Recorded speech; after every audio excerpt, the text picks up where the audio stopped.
히브리서 11장 1절부터 4절, 제 성경책으로 365쪽입니다. 다 찾으셨으면 우리 함께 읽으면서 하는 말씀을 받겠습니다. 읽겠습니다. 믿음은 바라는 것들의 실상이요 보지 못하는 것들의 증거니 선진들이 이로써 증거를 얻었느니라. 믿음으로 모든 세계가 하나님의 말씀으로 지어진 줄을 우리가 아나니 보이는 것은 나타난 것으로 말미암아 된 것이 아니니라. 믿음으로 아벨은 가인보다 더 나은 제사를 하나님께 드림으로 의로운 자라 하시는 증거를 얻었으니 하나님이 그 예물에 대하여 증거하시니라. 저가 죽었으나 그 믿음으로써 오히려 바라느니라. 아멘. 오늘 저희가 살펴볼 내용은 믿음에 관한 것입니다. 믿음이 무엇인가? 그 믿음의 사람은 어떤 사람인가? 하는 질문을 던지고 나면 어떻게 답을 내야 될까요? 믿음은 무엇인가? 질문을 바꿔서 당신은 믿음의 사람입니까? 당신의 믿음은 참된 것입니까? 이렇게 질문을 받으면 어떻게 대답을 하시겠어요? 예, 그렇습니다. 아니면 잘 모르겠습니다. 이렇게 대답할 수도 있을 것 같아요. 믿음이라는 것은 우리 성경 전체에 퍼져 있는 내용이기도 하고 또 우리 신앙생활에서의 가장 주된 그런 가장 기본적인 내용이기도 합니다. 우리 교회가 속해 있는 교단의 바른 신학, 바른 교회, 바른 생활이죠. 그런데 그 바탕에는 바른 믿음이 깔려 있어야 됩니다. 그러니까 바른 믿음이 있어야 신학도 바르게 되고 교회도 바르게 된다는 거죠. 물론 우리 삶도 마찬가지고.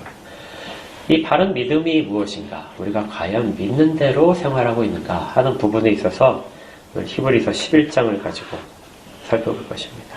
그리고 설교이지 끝날 부분에서 우리 스스로에게 한번 다시 묻는 그런 부분들을 검토하겠습니다. 사실 이 질문은 어려운데요.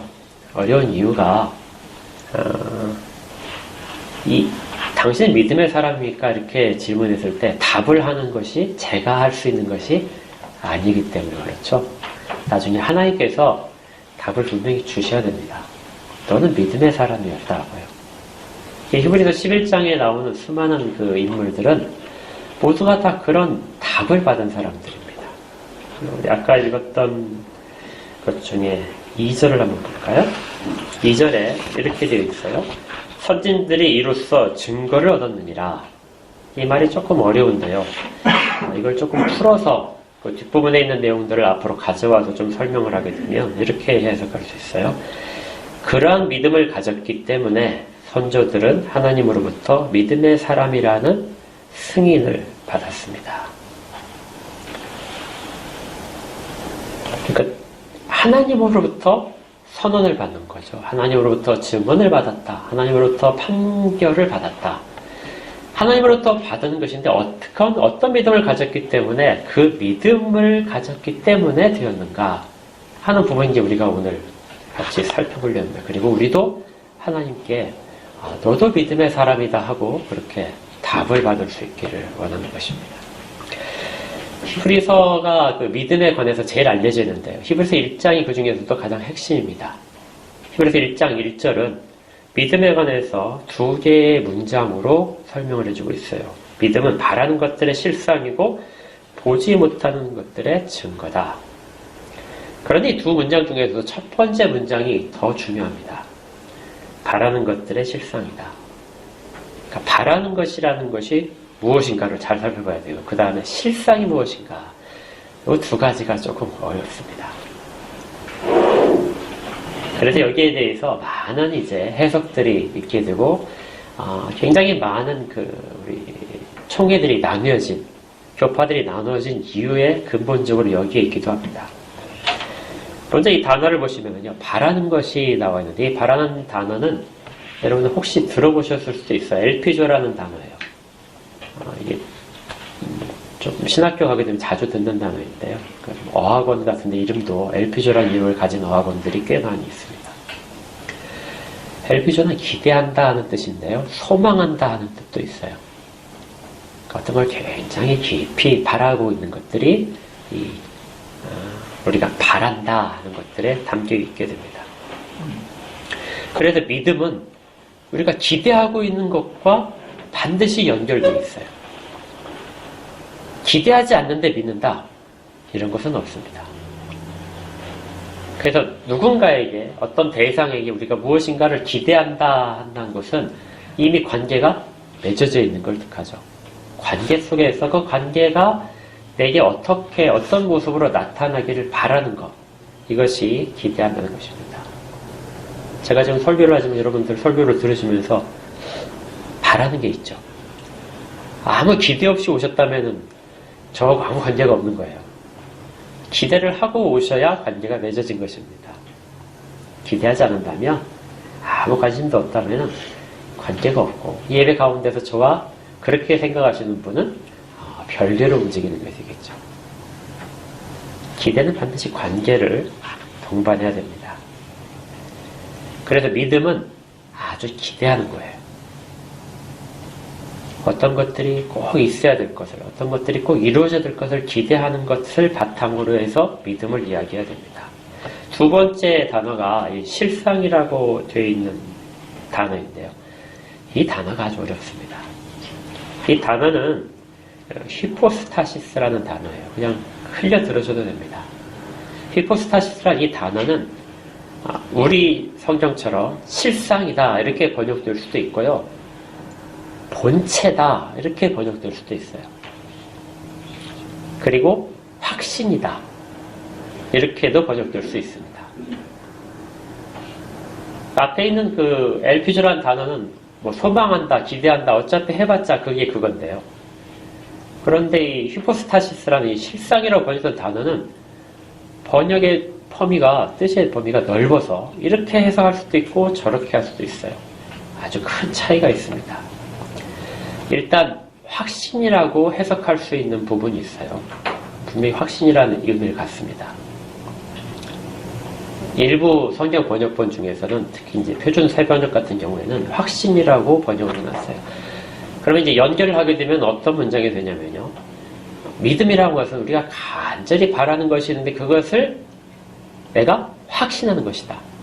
내 가운데 아주 막 정말 꽉꽉 눌러가지고 그 기대하는 것을 꽉꽉 눌러서 막 점점점 확신이 굳건해지는 것을 믿음이다. 이렇게 정의를 할 수 있습니다. 이렇게 해석하는 것을 이제 제가 설명하자면 주관적인 믿음이다. 이렇게 볼 수 있어요. 왜냐하면 우리 마음속에 생긴 것을 가지고 믿음을 정의하기 때문에 그렇죠. 그래서 우리 마음의 확신이 크면 클수록 믿음이 크다. 확신이 약하면, 흔들리면 믿음이 약하다. 이렇게 되는 것이죠. 믿음도 크고 약한 것이 있습니다. 확신에 따라서 달라져요. 두 번째 조합은 바라는 것들, 간절히 바라는 것들의 본체다, 본질이다. 이렇게 보는 것이 있습니다. 우리 이제 성경을 보게 되면 그렇게 이해를 하시는 거예요. 이렇게 보는 것을 우리가 객관적인 믿음이다. 이렇게 말합니다. 자, 먼저 제가 이제 주관적인 믿음에 대해서 이야기할 텐데, 미리 밝힐 것은 주관적인 믿음에 대해서 우리가 거부를 하면 안 됩니다. 믿음은 반드시 주관적인 요소를 가지고 있어야 돼요. 여러분 마음 가운데 확신이 없이 무엇인가를 하게 되면 그건 믿음이 아닙니다. 기대하는 바가 있고 그것이 우리 가운데 확신이 돼야 돼요. 이건 믿음의 절대적인 요소들입니다. 그래서 표준 세번처럼 확신이라고 번역을 해놔도 우리 성경 전체에서 봤을 때 믿음의 의미에 있어서는 벗어나지 않는 거예요. 네, 흥미롭게도 대부분의 사람들이 우리 성경에서는 바라는 것의 실상이다 이렇게 정의를 했는데 실제로 받아들이고 나의 믿음을 이렇게 스스로 가지고 있을 때는 뭐라고 이해를 하냐면요. 내가 바라는 것의 확신이다. 이렇게 이야기합니다. 성경은 주관적으로 약간 써있는 부분이 있는데, 객관적으로 써있는 부분이 있는데, 우리 실제적으로 다 주관적으로 내 마음속에 믿음이 있는 것처럼 그렇게 이해를 하고, 내가 갖고 있는 것이 믿음의 근거다. 이렇게 많이 본다는 것이죠.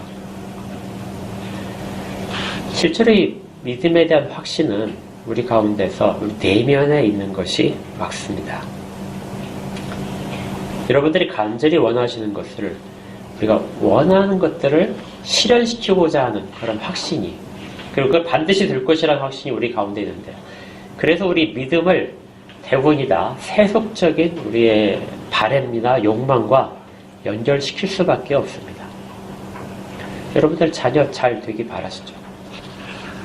자녀들이 사회에서 성공하고 조금 더 인정받고 그렇게 되길 원하시죠? 전혀 그렇지 않은 것 같아요. 예, 그렇죠. 저도 솔직하게 그렇습니다. 제 자녀들이 좋은 직장 얻고 어디 가서 공부도 잘했으면 좋겠어요. 몸도 튼튼하고 밖에 나가서 축구 시합 있을 때 주전으로 뛰었으면 좋겠어요. 주전으로 뛰지 못한 아픔이 다 있을 겁니다. 예, 그러지 않기를 바라는 거죠. 이렇게 간절히 바라는 것이, 그 내용 자체가 세속적인 것이 반드시 포함됩니다. 이걸 거부하지 마세요. 하나님 우리 세상에 보내실 때, 세상 가운데 두실 때 우리 가운데 결핍을 두시고 그 결핍이 해소되는 방향으로서 예수님을 찾아오도록 그렇게 만드셨습니다. 우리 복음서에 보시면 수많은 사람들이 예수님을 찾아오잖아요. 그 사람들이 말씀을 들으러 왔나요? 아닙니다. 자기의 병이 낫기를 원해서 찾아와요. 자기의 문제가 해결되기를 원해서 찾아옵니다. 그리고 말씀을 들으면서 그 부분이 해소된 것과 함께 말씀 속에서 예수님이 누구신가를 점점 발견하는 것이죠. 믿음은 이런 세속적인 욕망과 전혀 떨어져 있지 않습니다. 그래서 언제나 이 부분을 우리가 다 잘 알아야 됩니다. 심지어 이런 것이 있어요. 제가 찾아보니까 누가복음 23장에 예수님이 이제 재판받으시는 장면인데요. 헤롯이 예수님을 재판하기 위해서 등장했습니다. 그럴 때 이 헤롯이 하는 것이 나와 있는데 제가 읽어드릴게요. 헤롯이 예수를 보고, 지금 묶여와 있는 예수를 보고 심히 기뻐하니, 헤롯이 예수님을 만나니까 굉장히 기뻐했어요. 이는 그의 소문을 들었으므로 보고자 한지 오래였고, 그러니까 헤롯이 예수님을 굉장히 보고 싶어 했다는 것이죠. 그리고 또 무엇이나 이적 행하심을 볼까 바랐던 영모다. 그러니까 헤롯도 예수님을 만날 때 기대하고 있었습니다. 예, 이적을 행하기를 기대하고 있었어요. 그래서 한번 꼭 봤으면 좋겠다. 이렇게 예수님을 만날 때 기뻐한 내용이죠. 내 자식이 언젠가 잘 될 것이다. 내 사업이 언젠가 잘 될 것이다. 심지어 우리 교회가 언젠가 이 지역에서 아주 훌륭한 교회로 소문이 나고 많은 사람들이 와서 함께 할 것이다. 이런 것들도 사실은 세속적인 것과 떨어져 있지는 않습니다. 그래서 믿음 속에는 세속적인 것이 반드시 포함된 그러한 부분이 반드시 있다는 걸 기억하십시오. 그리고 이제 보통 여기까지는 괜찮은데요. 여기에서 이제 그 믿음을 조금 더 확신을 굳건하기 위해서 사람들이 하는 작업이 이제 성경으로 살짝 돌아옵니다. 왜냐하면 실상이라고 했으니까, 실상은 본체잖아요. 그래서 이것을 그려내기 시작하죠. 내 자식이 잘 되기를 바라는데 이제 머릿속에서 그려내는 겁니다. 어떤 직장을 얻고 어떤 지위 속에서 어떻게 서 있는 모습을 점점 그려내죠. 많이 들어보셨을 겁니다. 결혼을 앞두고 청년들한테 여러분이 원하는 배우자가 있을 텐데 배우자의 속성, 배우자가 어떤 걸 가졌으면 좋겠다는 것들을 다 적고 나서 그걸 가지고 그려놔라. 마치 아바타를 만들듯이요. 그려내는 겁니다. 키는 얼마고 막 이렇게요. 직장, 연봉은 얼마 이렇게. 그렇게 그려내고 그걸 붙잡고 기도를 하게 되면 그 기도가 훨씬 더 잘 이루어진다. 하나님이 그대로 해주실 것이다. 들어보셨죠? 예. 믿음이라는 것이 기대하는 것을 확신하는 것까지는 좋은데 이걸 더 확신을 구체화시키기 위해서, 더 굳건한 믿음이 되기 위해서 자꾸 그려나가는 방향으로 가면 그때부터 이제 이 주관적인 믿음이 정말 곁길로 가기 시작하는 것입니다. 물론 이것도 증거가 될 수 있어. 이러한 믿음도 뒤에 보니까 이 11장 1절에 보지 못하는 것들의 증거다 이렇게 되어 있습니다.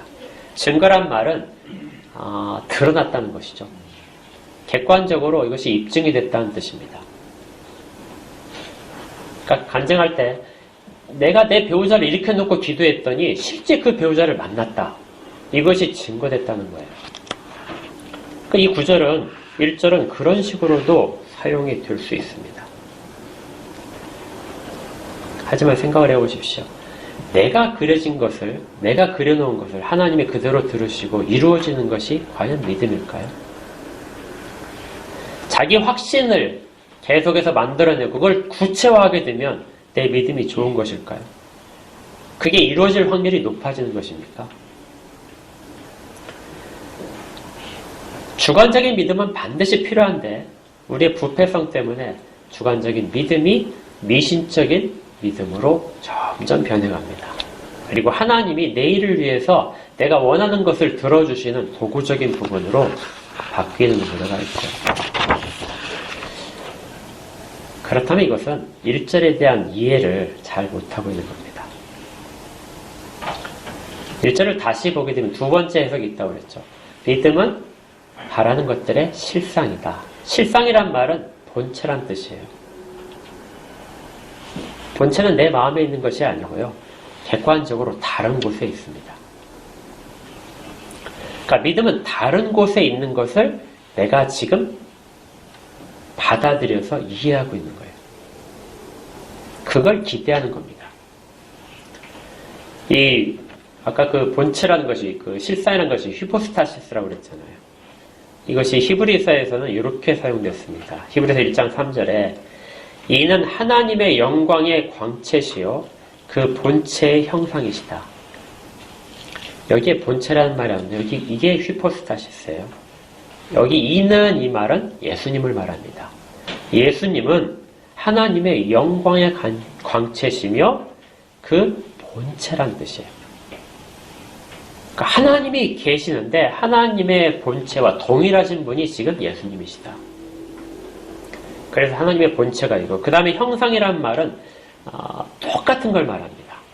그러니까 마치 복사한 것처럼 원본과 사본을 구별하지 못하는 것처럼 된 것이 여기에 다 사용된 형상이라는 뜻이에요. 단어 자체가 우리가 일반적으로 사용하는 형상이라는 말과는 좀 다릅니다. 그래서 하나님이라는 본체가 있는데 실체가 있는데 그 실체와 동일하시다. 이렇게 선언을 하는 것이 히브리서의 시작입니다. 그러니까 우리 외부에 있는 것이 맞아요. 외부에 있는 것이 실상입니다. 그리고 그것이 우리 가운데서 그려지는 거예요. 이미지화되고 자꾸자꾸 정착이 되는 것을 믿음이라고 부른다는 거죠. 이것은 우리 밖에 있기 때문에 그리고 보이지 않는 것들이라고 이야기합니다. 1절 뒷부분에 보지 못하는 것들, 우리 눈으로 보고야 된다면 그것은 실상인 건 분명한데 믿음이 들어갈 개입할 여지가 전혀 없죠. 믿음은 보이지 않는 것과 나 사이의 중간의 매개체입니다. 보이는 걸 믿을 필요는 없어요. 보이는 건 그냥 받아들이면 됩니다. 믿음은 보이지 않는 것, 아직 실현되지 않은 것에 대한, 그렇지만 그것이 반드시 실체라는 것을 붙잡고 가는 것이죠. 그렇다면 이 실체는 어디에 있느냐? 우리가 바라는 것들의 실체는 하나님 안에 있습니다.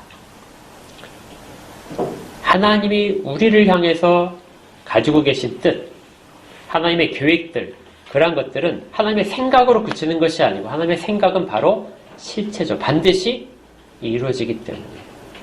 하나님 안에서 우리는 실체로서, 의인으로서 존재합니다. 여러분들 다 죄인이잖아요. 그런데 하나님은 일방적으로 우리를 의인이라고 선언하셨어요. 그 의인이라고 선포된 것은 어디에 있나? 그 의인됨은 어디에 있습니까? 지금 우리 안에 있는 게 아니에요. 어디에 있죠? 하나님 안에 있습니다. 하나님의 뜻 가운데 있어요. 하나님이 작정하셨기 때문에 존재하는 겁니다. 그 작정하신 것이 우리 가운데서 점점 시간이 지날수록 구체화될 수 있어요. 그걸 믿음이라는 연결 통로를 통해서 우리가 받아들이는 것입니다. 이걸 조금 더 분명하게 말을 해주는 것이요. 1절에 바라는 것들 이렇게 되어 있는데요. 우리 성경 번역본에서는 영어 성경 일부에도 그런데 바란다 하니까 능동태처럼 봅니다. 그래서 누가 바라는 거냐면 내가 바라는 것이다. 이렇게 번역이 되는데요. 실제 원문상을 보게 되면 수동태입니다.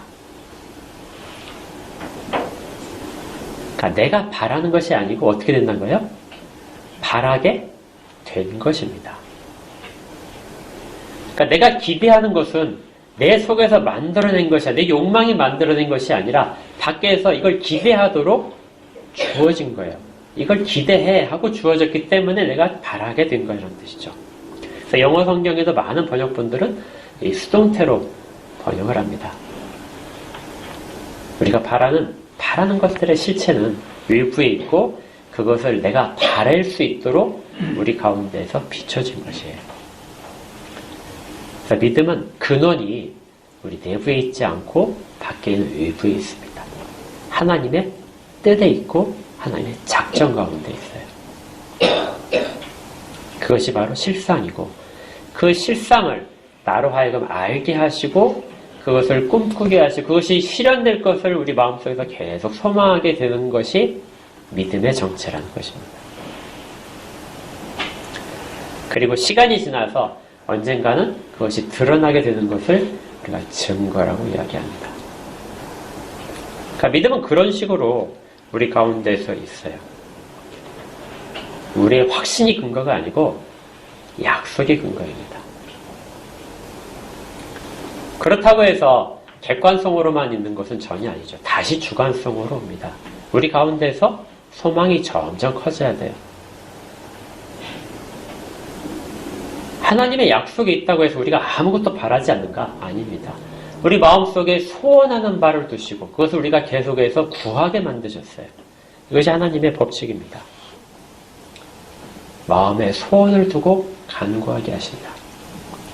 그래서 우리는 그것을 바라보면서 그것에 조금씩 더 다가가게 하나님이 그려놓으신 선언해놓으신 실체 우리 존재가 우리의 인격이 거기에 점점 근접하기를 소원하면서 우리가 신앙생활을 하게 됩니다. 보이지 않기 때문에 시간이 많이 지나죠. 그렇지만 그 길을 계속해서 흔들리지 않고 걸어가는 사람들이 이 히브리서에서 말하는 우리의 선조들에 해당하는 겁니다. 그러면 결국 우리의 믿음에 대해서 하나님이 마지막에 다시 선언을 해주시는 거예요. 그 믿음으로 선언하는 것을 어떻게 되어 있냐면요. 4절에 보십시오. 4절에 믿음으로 아벨은 가인보다 더 나은 제사를 하나님께 드림으로 의로운 자라 하시는 증거를 얻었다. 그 결말이 뭐라고요? 의로운 자다. 하나님 안에 있는 실체는 의로운 자다 하는 것이 나중에 드러났다 이겁니다. 또 5절에 가보면은 뭐라고 되어 있냐면 중간쯤에 에녹에 대한 이야기 속에서 하나님을 기쁘시게 하는 자라 하는 증거를 받았다. 그러니까 의로운 자라 하는 증거를 받기도 하고 하나님을 기쁘시게 하는 자다 하는 증거를 받기도 합니다. 하나님이 나중에 너는 나를 기쁘게 한 자 그렇게 선언을 하신다는 거죠.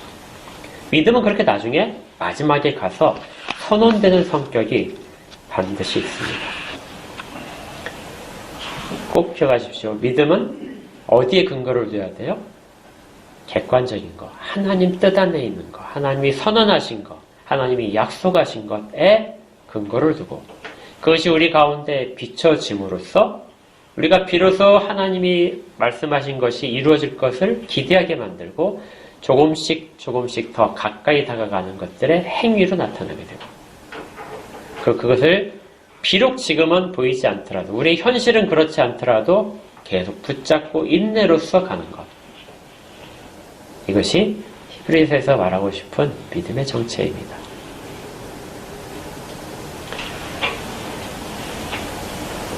그다지 어려운 내용은 아니죠. 제가 이걸 조금 더 이해가 안 될까봐 이렇게 생각을 해봤는데요. 별로 좋은 예가 아닌 것 같은데 그래도 혹시라도 이해를 도울 수 있게 해서 해봤습니다. 여러분 제주도 가보셨죠? 예. 제주도 가시기 전에 제주도가 있다는 거 아십니까? 모릅니까? 알고 가잖아요. 그렇죠? 제주도에 어떤 풍경인지, 가서 어디를 방문을 해야 되는지, 그거 전부 다 계획도 세우시죠. 필요한 것이 무엇인지도 아시죠.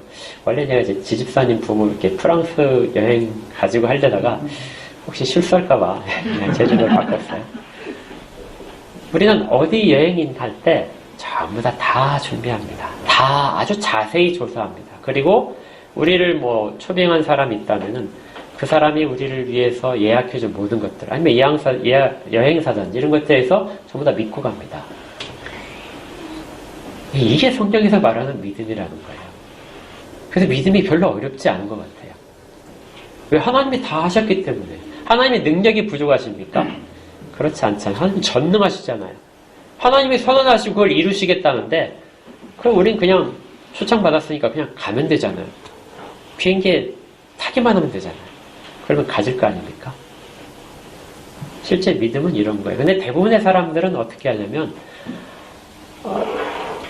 막 바다에 빠졌어요. 바다에 빠졌는데 막 헤엄쳐 이렇게 가다 보니까 어떤 섬에 닿았습니다. 그 섬에 대해서 내가 여기서 살아야 되겠지 생각을 하는데, 실제 그 섬은 우리가 그리는 섬이 아니에요. 더 훨씬 더 어려울 수도 있고, 아니면 제주도처럼 우리가 무인도 살아남기 할 필요가 전혀 없는 섬일 수도 있습니다. 주관적인 내용에 있어서는 하나님과 아무런 관련이 없다면 우리는 굉장히 많은 것들을 고심해야 되고, 그리고 우리가 하고 온 것들을 전부 다 조금씩 더 구체적이 될 수 있도록 그려내야 되고, 흔들리지 않도록 우리 가운데 계속해서 격려도 해야 되고, 이런 작업들을 계속해야 됩니다. 아주 힘들어요. 그런데 대부분의 사람들은 믿음을 그렇게 가지고 있는 것이죠. 하나님이 주신 믿음은 전혀 그렇지 않습니다. 다 해놨으니까 그냥 타 이거예요. 대신 도착할 때까지 지루하다고 떠나지 마 이거예요. 비행기 오래 타시면 다리도 저리고 막 그렇잖아요. 그렇다고 뛰어내릴 수 있습니까? 안 되잖아요. 믿음은 그렇게 우리 가운데서 흘러가게 됩니다. 이것이 아까 말씀드렸던 우리 총회가 내세우고 있는 바른 신학, 바른 교회, 바른 생활의 가장 밑바탕에 있어야 되는 바른 믿음입니다. 바른 믿음이 있어야 바른 신앙이 이루어질 수 있는 거죠. 이 이야기를 잘 드러내는 것이 이제 아브라함 이야기예요. 아브라함은 믿음의 조상이다. 그럼 아브라함의 믿음이 어땠길래 믿음의 조상이라고 하느냐? 그가 어떤 다른 사람보다도 더 확신이 풍부했느냐? 아브라함이 그렇습니까? 자기 주관적인 확신이 아주 강해서 하나님 약속을 이루실 것을 막 기대하고 전혀 흔들리지 않았나요? 아니죠. 아브라함 전혀 흔들리지 않은 게 아니라 수없이 흔들렸습니다. 자기 집에 있는 종을 가지고 후계를 내세우려도 했고요.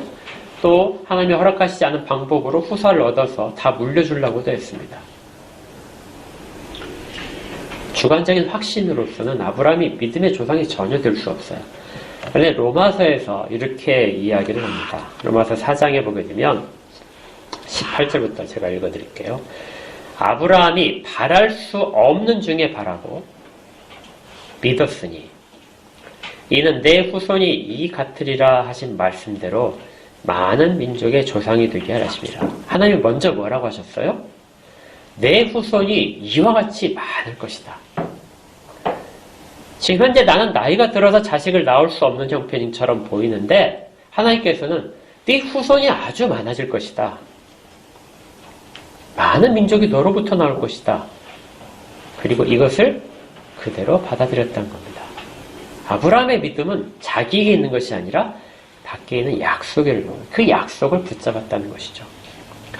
그는 백세나 되어 자기 몸이 죽은 것 같고 사라의 태가 죽은 것 같음을 알고도 믿음이 약해지지 않았다. 그것이 자기 안에 있는 거라면 시간이 지나면 약해지겠죠. 그렇지만 하나님은 전혀 변하시지 않잖아요. 하나님이 선언하신 말씀은 흐릿해지지 않잖아요. 그래서 하나님의 선언 속에 하나님의 약속을 붙잡고 아브라함도 흔들리지 않은 겁니다. 그 마음이 그 약속에 대한 것을 변하지 않는 거예요. 그것을 믿음이 약해지지 않았다. 믿음이 없어서 하나님의 약속을 의심하지 않고 믿음으로 견고해져서 하나님께 영광을 돌렸다. 시간이 지날수록 하나님이 자기를 통하여 큰 민족을 이루시겠다는 것, 자기 후손을 통하여 큰 민족을 이루시겠다는 그 약속에 대한 믿음은 점점점 자랐다는 것입니다. 약속하신 그것을 또한 능히 이루실 것을 확신했다. 이제 여기에 확신이 들어가는 거죠.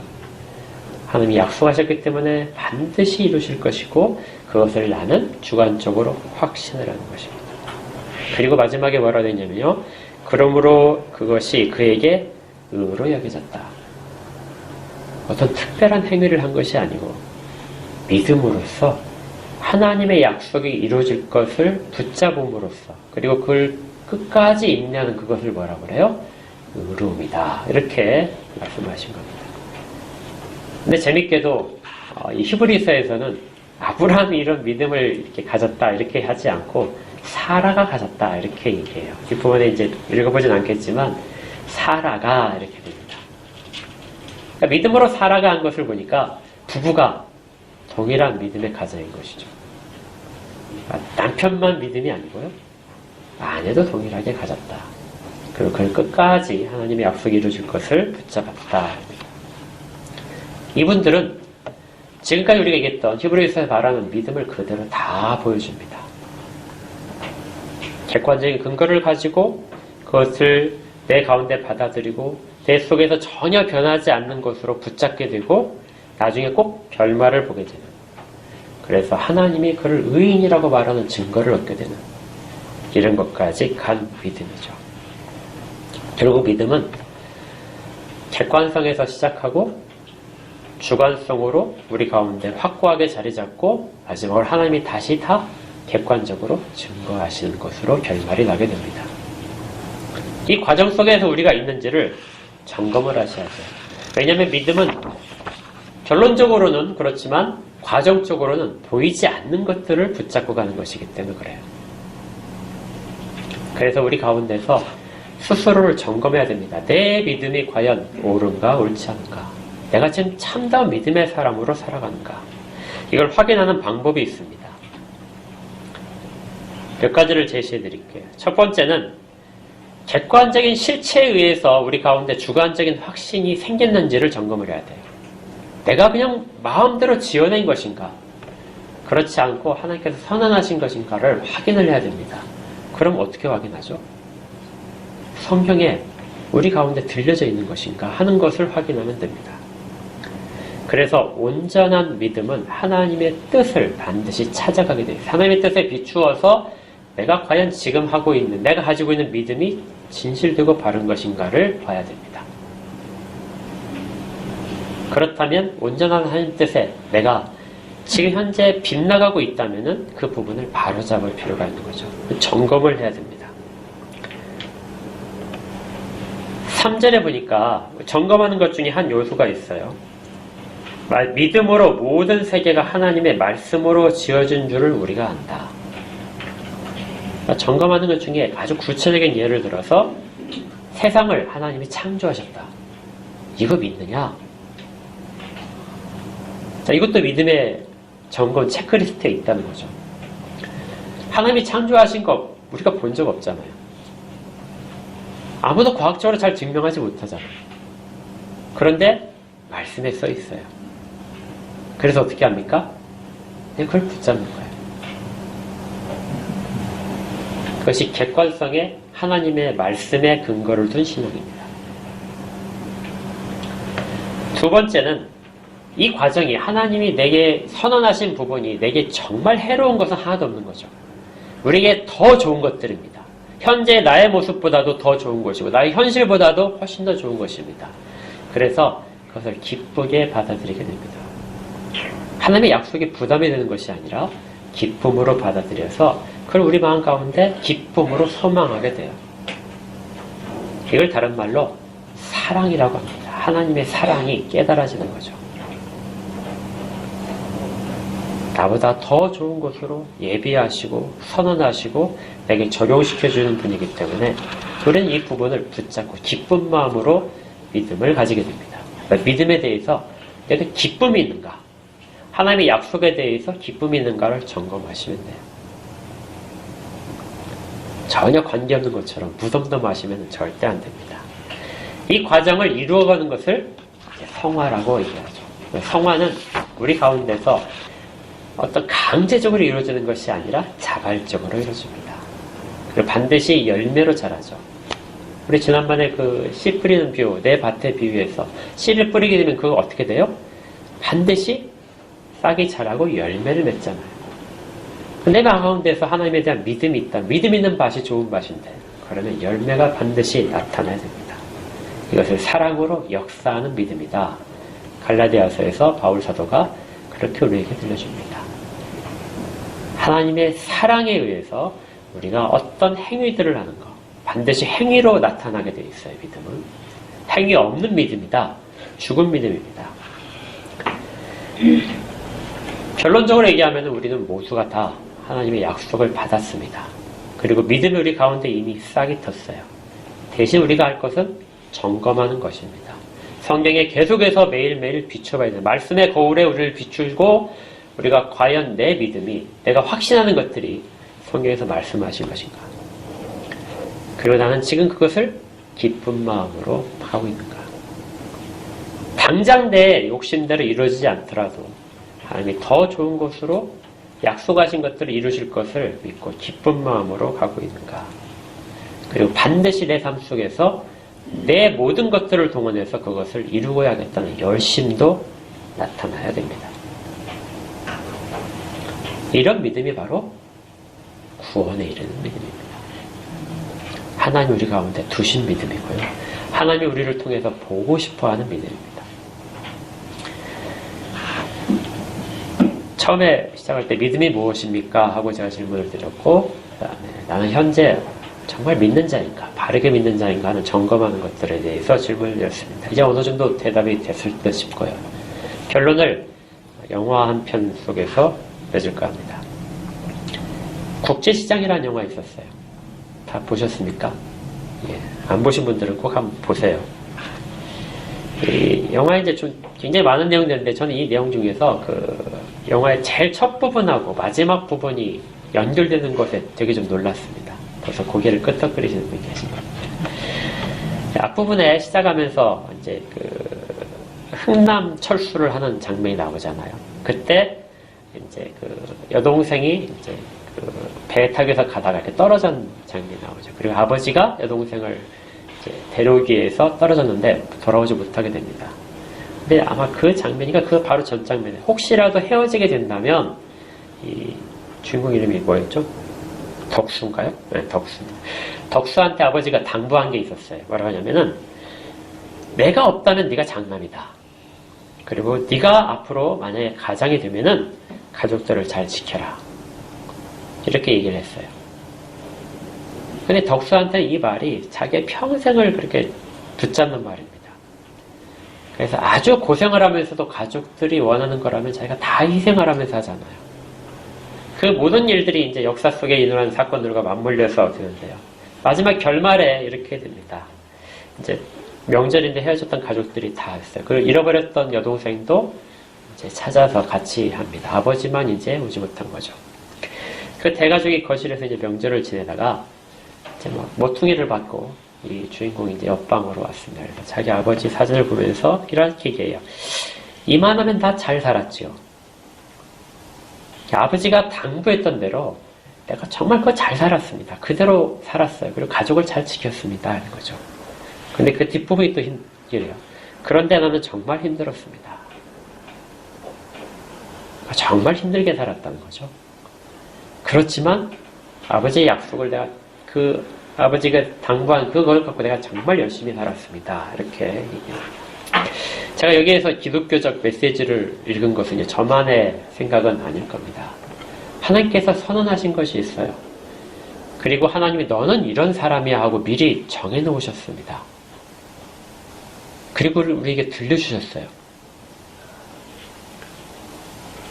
그리고 언젠가 하나님 앞에서, 우리 주님 앞에서 제가 이렇게 말을 할 겁니다. 저 잘 살았죠? 하나님이 주신 약속대로 하나님 이 세상 가운데서 이렇게 하라고 하나님이 원하시는 모습을 나타내 주셨는데 그 모습에 맞춰 잘 살았죠. 이렇게 할 수도 있고요. 이렇게 하면 굉장히 다행일 텐데 그렇게 하지 못하고 하나님 앞에서 하나님 생각해 보니까 잘 못 살았네요. 정말 최선을 다해 살아야 되는데 별로 그렇게 못 살은 것 같아서 정말 죄송합니다. 그렇게 말을 할지도 모르겠어요. 우리 다 그렇습니다. 하나님이 원하시는 모습, 그 이 땅 가운데서 우리가 살아가기를 원하시는 모습대로 잘 살고 있는지 잘 살고 있지 못할지는 우리가 판단하는 것이 아니고 우린 점검할 뿐이에요. 나중에 하나님께서 너는 참 잘 살았다. 너는 의인이었다. 너는 나를 기뻐하게 하는 자다. 하고 선언하시는 것. 이것이 우리의 가장 목적하는 바 아닙니까? 주님 앞에서 그렇게 인정받기를. 적어도 이런 모습을 우리가 소망을 하고 있다면 우리는 현재 아주 바른 믿음을 갖고 있는 사람들입니다. 우리 교회 모든 분들이 다 이렇게 이런 모습으로 참된 바른 믿음을 가지신 분들이기를 주의 이름으로 축복합니다. 기도하겠습니다.